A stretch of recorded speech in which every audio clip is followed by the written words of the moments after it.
தொடர்ச்சியாக 13ஆம் அதிகாரம் 26ல 27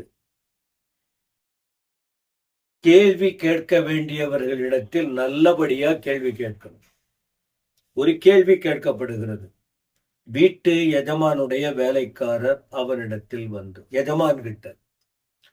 அப்ப தேவனிடத்தில் நாம முறையான கேள்விகளை கேட்கலாம். ஆனா முரட்டு கேள்விகளை கேட்டு நாம சம்பந்தமே இல்லாம உபயோகமே இல்லாத கேள்விகளை யாரும் கேட்டு கேட்டு மன வருத்தம் உருவாக்கி கொள்ள கூடாது. வீட்டு எஜமானுடைய வேலைக்காரன், எஜமானுக்கும் வேலைக்காரனுக்கும் நெருங்கிய தொடர்பு இருக்கு.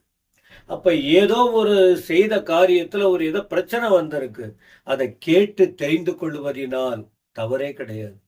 மனசுலயே வச்சுக்கிட்டு என்னவா இருக்கும் எப்படி அப்படி கேள்வி யோசித்துக்கிட்டே இருந்தா அதுல எந்த நல் முடிவும் வராது.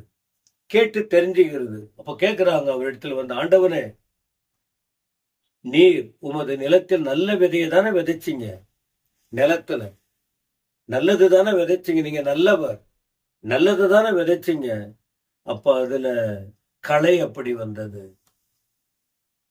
களைகள் எப்படி உண்டானது என்று.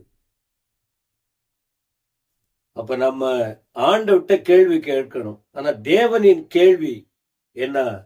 பிரசங்கி 7ஆம் அதிகாரத்தில் 29ஆம் வசனம் படித்து பாருங்கள். பிரசங்கி 7:29 ஒரு வார்த்தை இருக்கும். 7:29 இதோ தேவன் மனுஷனை செம்மையானவனா தான் உண்டாக்குனார், அவர்களோ அநேக உபாய தந்திரங்களை தேடிக்கொண்டார்கள், இதை மட்டும் கண்டேன். அப்ப ஆண்டவர் காரியத்துல குறையே இல்லை, விதை விதைச்சதுல குறை இல்லை, சரியாதான் விதைக்கப்பட்டது. அங்க தேவையில்லாத ஒன்று.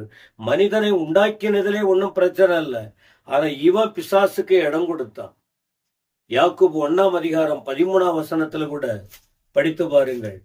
யாக்கோபு 1:13 இப்படி இருக்கு, சோதிக்கப்படுகிற எவனும் நான் தேவனால் சோதிக்கப்படுகிறேன் என்று சொல்லக்கூடாது.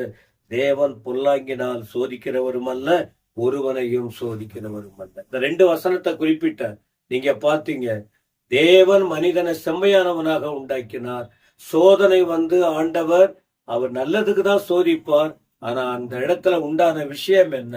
களைகள் சத்துருவால் வந்தது. உங்கள் வாழ்க்கையில பல தீமைகள் வரும், பல களைகள் வரும்.